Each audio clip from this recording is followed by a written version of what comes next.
All right, guys, we're back. We're talking again about some junctional rhythms. This time we're going to go into one that's kind of heavy, and this one actually gets a lot of people, and this is kind of a thing I don't understand, because actually I'm going to try to explain it to you where you can easily determine what these are, and that, of course, is talking about heart blocks. So what we're talking about here physiologically is when you have a, let me find my dots here. Grab my pen here because I'm gonna need that definitely. So we're gonna talk about the blocks and how they physically occur, and I think that it's very important to understand that. And I'm gonna use this picture to start with. Basically, what a block is something is happening with this guy right here, the AV node, and whatever degree of block we're talking about is usually the severity. And the way I teach this actually is I'm going to teach you what a first is, I'm going to teach you what a third is, and then we're going to go back and learn the type 2s, because there are actually 2 type 2 blocks. So our first degree block is actually not a true block, it's actually just a delay through the AV node longer than normal. And so each impulse is eventually conducted. All right. So the third degree, by the way, is a complete heart block. Okay. What happens is, and we'll go into it in detail, but it literally stops the signals. The ventricles take over. The second degree, it's letting a few in. It's an intermittent block. So, and then again, there's 2 types, and we'll talk about these 2 types, and so you can differentiate between them. Now, again, when we're treating heart blocks, I'm going to very much stress this part. If they're symptomatic, okay? And I've had patients in a 3rd degree heart block that had a good pulse and a good blood pressure. It simply required us to monitor it, even though that I knew that I had a 3rd degree block. It's not very rare when that happens, but it does actually happen. So let's get into the blocks real quick. Let's talk about them. All right. And I guess I better clear off my ink here. Let's see here. Erase all the inks on the slides. There we go. All right, so the AV block, the 1st degree. Okay, so your pacemaker is the SA node. This guy, he's still firing stuff off, okay? But think of this guy here, again, this is where, Rod gives an order, and the orders go out, and it reaches here, and you know what, I heard the order, but I'm going to kind of, slow walk it through. Yeah, he wants it done right now, I might do it, later this afternoon. That's kind of a 1st degree block. All right, so everything else conducts. Now, if we think about that for just a second, it usually means that physiologically speaking, if I go back to here, if I delay it through there, I'm going to be greater than 5 boxes on my EKG. Okay, I'm going to be greater than 5 boxes, or greater than 0.20. So again, if I'm drawing this out, they got my P wave, but then there's going to be a little bit longer PR interval, longer than we should, than our QRS, and then our T wave. Okay, obviously not to scale, but this guy right here is going to be extended. All right, and that's because, simply putting it, there's a delay of conduction through that AV block. So when we're looking at this, the P waves are upright, they are uniform. There is a P wave for every QRS. There is a greater than 0.2 second, all right? By the way, your P-to-P intervals on this guy, and this is kind of an important thing that I teach in blocks. The P-to-P interval is the same. The R to R interval is the same, okay? So they're both the same, okay? And by the way, the PR interval remains constant, okay? The PR interval on a 1st degree block remains constant. Can't overstress that one there. So your P to P to B will be the same, the R to R will be the same, and your PR is constant. All it is a delay through the conduction. So from here to here, okay? Here to here, it's more than 5 little boxes, all right? So that is all there is to a 1st degree block. The PR interval is longer. That's all there is. Now, we're going to skip ahead all the way to the third degree block before we go there, before we go back. All right? So in a third degree block, this guy, you know what? Rod's barking out the orders here, right? And the AV node, the SA node's doing it, but he gets to here, and all three of the lead instructors are on strike. They're like, you know what? We ain't. Matter of fact, man, we are not transmitting the orders. Well, you guys, being great paramedic students that you are down here, you realized, hey, something is wrong, and I need to do my work. And that's what you're going to do. But you guys don't work like if we help you guys along. Again, you work at the ventricles, they only beat 15 to 40 beats a minute, okay? Or in some cases even slower, okay? So another term that we use with that is AV dissociation, and let me explain what I mean by that. So let's go look at the strip real quick, okay? So if I look at the P waves here, okay, the atrial activity, notice that the P waves look the same. Everything looks good, right? Everything looks good. If I measure the P to P interval, if I moved this, moved it over to here, moved it over to here, look at that. I've got the same P to P interval there, okay? Now, that's great. That's wonderful, okay? And if we go back and look at this guy, look at my QRSs. And again, my R to R interval. R to Rs are the same, okay? But they're dissociated. So if I lay both of them over at the same time, notice how that I've got the QRS is doing its own thing, okay? The QRSs are doing their own thing here, gang. Look at the P waves, though. The P waves are staying constant. However, look at where they're at. Notice that the PR interval here, it's different here, it's way different here, it's way different here. Okay? The P waves are simply marching through, or they are disassociated from the QRS complex. So a term that you sometimes hear with the third degree block is AV dissociation. That's exactly what it is. They're not talking to each other. The top part of the heart's beating at its own little pace. The bottom part of the heart is beating at their own. By the way, this guy's lucky. He's beating at 50 beats a minute. That's actually pretty good. Usually when you get this type of beat, you're usually down in the 30s or 20s, okay? Really, really super duper bad, all right? So complete heart block. Again, going back to this right here, it's not moving anything through. So the atrial rate's usually 60 to 100. The ventricular rate, if you're lucky, if it's junctional, it's going to be 40 to 60. Guys, usually a third degree heart block is not 40 to 60. It's usually not a thin complex. It's usually the wider complex coming from the ventricles, okay? The PR interval is upright and uniform, and the QRS is 0.12. If it's junctional, it's bigger than 0.12, so that one could be anywhere. And it's usually, I guarantee, if it's wide, probably the rate's slower.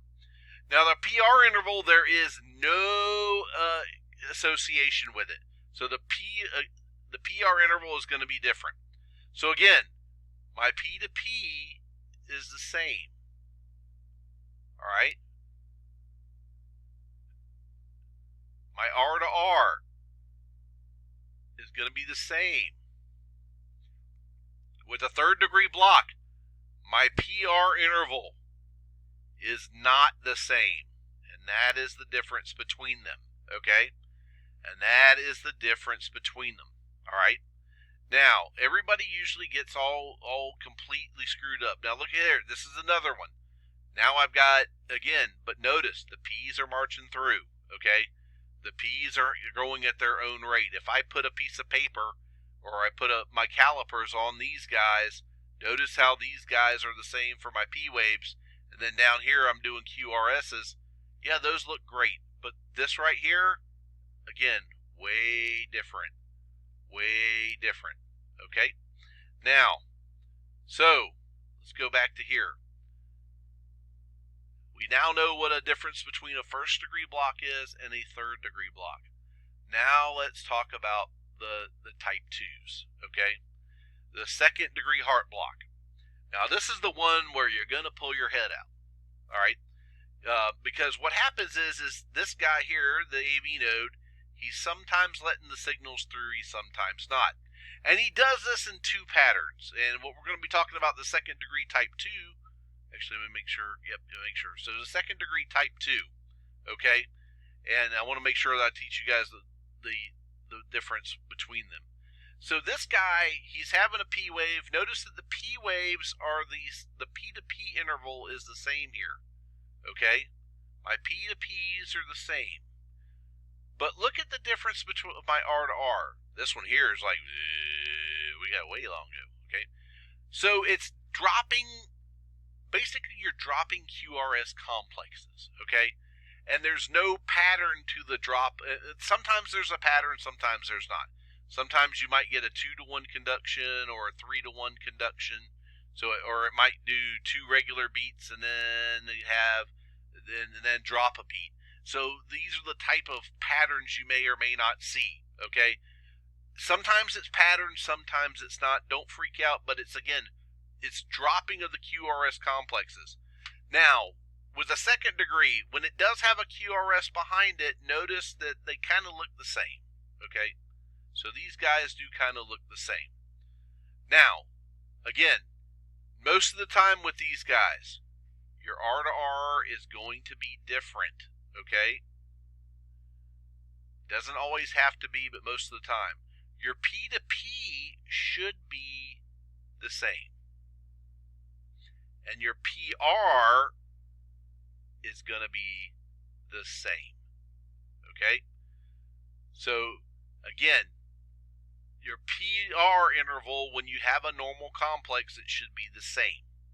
And I'm going to bring that point up here in just a second. All right. So here's an example of a second degree heart block. But again, it's going regular beat, dropping one, regular beat, dropping one. Well, Scott, this looks pretty, those R to R's kind of look the same. You're right, they do. Well, why isn't it a third degree block? Well, because it's dropping it. Notice how the P to P interval on where the complexes are, they're staying the same. That's how we know that it's a second degree type 2. Okay, so again, we can have variable conductions. So the atrial rate in one is, so again, this one here, he's dropping a beat every other one. So the atrial rate's 90, but his ventricular rate is 45. And notice, by the way, that the second degree type 2 usually has a narrow complex. It is actually being signaled from the top part of the heart, usually. All right. So again, a 4-to-1 conduction or variable conductions will drive you really nuts. Okay. So long and the short is this one right here, guys. Notice this is slow. Okay. The ventricular rate here, I would say a 40. That's still slow. The key thing is here, it's this one here, 45. It's slow. Heart rate of 30. It's still slow. Okay. So when we start talking about the treatments of these, that's where it becomes important. Now, so again, the last one I want to teach you is the second degree type 1, or called a Winky Block, okay? And there's a nice little rhyme to go with this, and I'll show it to you. So what happens is not only do I have a block, but what happens is that the block continues to progress until it drops a beat, okay? So what do I mean by that? So right here, if we look at our PR interval, it's a small one. This one extends out, and then, oops, it drops a beat, okay? Now this happens to be a 3-to-1. I have actually had a cardiologist show me a 38 beat to 1 Winky Block. I told him he needed to get a hobby, okay? So this is the little rhyme that we use with this one. Longer, longer, longer drop. It must be a Winky Block, okay? And if you can't remember that one, you can remember this one. All right? Little boys have a number 1, and they get longer, and they get longer, and they get longer, and then they drop. So if you remember that, if you can remember either one of those two analogies, although that one's the dirty one, but somehow you guys always remember the dirty one, okay? So again, longer drop, it must be a Winky Block or a second degree type 1. Guys, most of the time, this is a fairly benign rhythm. Usually the rates are between 60 and 70, and they do really good. It very rarely requires treatment. I used to have a person in my zone. She called all the time. She was a stroke lady. She was in a constant state of Winky Block. She would do like 5 of those lengthening beats and then drop. And I would love to take a new paramedic in there because I knew what was coming. They'd freak out about it, and then I'd go, wait a minute, the patient's perfectly stable. And that's the way you need to approach it, okay? So again, notice how it's, again, short, longer, drops the beat, okay? So again, you can have the conduction patterns of 4 to 1, 5 to 1, again, 38 to 1, again, way too big, all right? Now, everybody gets kind of freaky about how to detect the block. And the way that I just showed you is the way that I want you to start approaching if you've got a block. A first degree, very, very easy to read, okay? It is a lengthening of the PR interval. That one's kind of a softball, all right? The third degree block, also kind of easy to read. The P waves are going one pattern, the QRSs are going the other, and they don't match up, okay? So when you're looking at a block, see first if you got a first degree block. The second thing is see if you got a third degree block. If it's not a first degree, it's not a third degree, then we just back it up. And the easiest one to detect for a second degree type 2 is a Winky Block. Longer drop. Longer drop. If it's not a first degree, if it's not a third degree, if it's not a second degree type 1, there's only one other block that it could be, which is a second degree type 2, okay? Now, do they have all these lovely little rules in here? And that's what this chart is actually showing, okay? So I would definitely memorize this chart. Without a doubt, I would memorize this chart. This is what I was kind of showing you guys in when we were going through it. Again, most of the time, guys, the P to Ps are regular. I would say the only time. So in a heart block, most of the time your P to Ps are regular, okay? Your R to R interval is different, and it's your PR interval. So the only thing you really got to learn on this chart is this guy right here, okay? So again, usually your PR interval is just longer than 0.20. The R to R is the same for a third degree block, but the PR interval is different. For the Winky Blocks, the R to R is different, and the PR interval, it increases. So this is different, okay? So again, these are usually R to R is the same, PR interval is just lengthened out, but it's usually the same. So if you can remember those little rules about a heart block, you'll be fine, okay? Now, where a lot of people have a problem with this one is looking at the rhythm on a dynamic strip, okay? So practice. And I'll give you one other little secret here. This guy usually right here is usually got a wide complex. Most of the time, I'd say about 80% of the time, this guy has a wide complex, okay? You might get a screwy one in there every now and then. It's got a narrow, but most of the time, this guy's got a wide complex. Where all of these guys usually have a nice narrow complex, okay? And again, stop and think about it. They're coming from the ventricle. It's coming from the ventricle. It's coming from the ventricle. It's coming. So these guys here, though, it's coming from the up top. This guy here coming from the ventricle, okay? Understand those two differences, all right? So again, now there's lots of practice strips in here. Let's see here. And I'll tell you, first degree block. Let's see here. This one looks like a second degree type 2. Oh, wait a minute. Ooh, longer drop. Nope. Let's see here. Let's use our pattern there. So it's not a first degree. Is it a third degree block? Let's see here. PR interval, P wave. By the way, I would probably draw where my P waves were. Okay. Actually, this is going longer drop. So guess what? Second degree type 1. Okay. Go to here. Let's see here. P waves. Well, this is a third degree block. It's just one of those weird ones where it's narrow. Okay. So again, the R to R interval is the same. okay? R to R is the same. That's the key thing. The P to P interval is the same, but the PR intervals are different. Now, again, this is a P wave right here, so that's how I know that that's a different one, because if I was to measure it out and let them march out, there you go. And that's another good tactic to use with your PR if you pull it out on a piece of paper, is put on there where your P waves are and then apply the rules as you see them. All right, wow, this one's got like all kinds of crazy. But this is actually, I would say, they're dissociated. So you got a P wave, P wave, P wave in there that shouldn't be there because all of my other ones kind of look like this. P wave, hey, starting to look at the distance here. By the way, these have the same R to R interval, so this is actually a 3rd degree block. Okay, go to the next one here. Let's see here. That's just a 1st degree block. Look at that. Your R to R is the same, your P to P is the same, and these guys are staying constant just a little bit longer. Okay, but see how fast, even as experienced as I am, I had to slow down on a couple of them because I'm going, ooh, wait a minute, something's not right. So take a second or two to figure out where your P waves are, where your QRSs are, and go from there. And obviously there's a lot of practice on these, so definitely take advantage of doing so. All right, I went way too long on this one, so I will see you guys on the next video. And again, this is one, break out the practice strips, have fun with it.